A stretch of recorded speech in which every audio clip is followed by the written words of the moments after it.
The tier list in Heir to the Stars. One of the fundamental things in Heir to the Stars is the tier hierarchy. It's not there to make fun of a character or to belittle any character. It's there for the purpose of ranking said status. And trust me, you can use the same tier status to any other fiction. The Heir to the Stars branches of philosophy go hand in hand with the tier list, but it's not an absolute.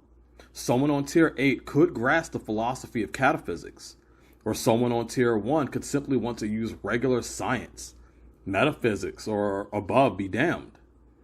I get questions often about whether or not certain characters can compete against others. But here's the thing. Once you reach a certain tier, battles, they don't matter. Like, it's how do I explain this? Because I'm trying to explain this the right way. Winning and losing don't exist.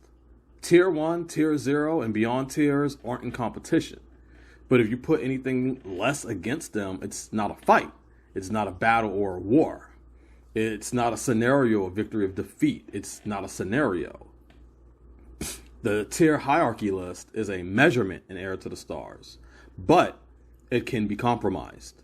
And it's not an absolute for those that are on tier 2 and below. So think about it like this.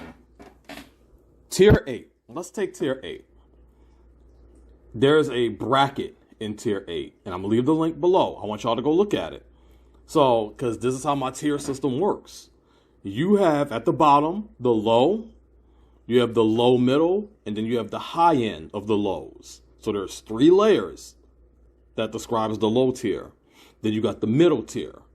You have the low end, you have just pure middle, and then you have the high end and the middle.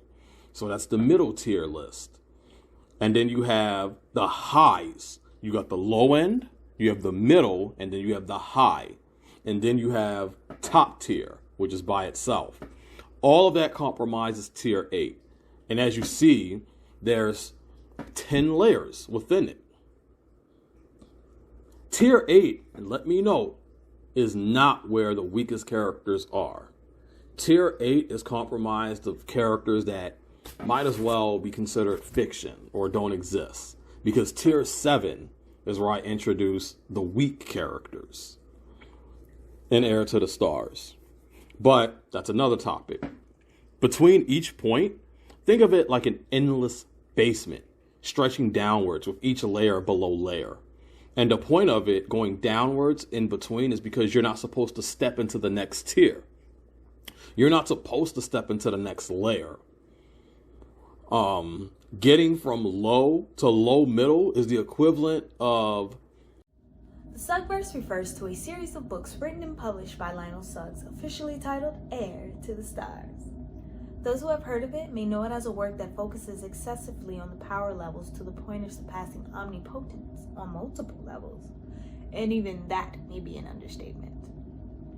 The main story begins with in-universe author and narrator, the Ace of Spades, leaving his station after creating 7 possible successors and the ensuing power struggles they face to obtain his position.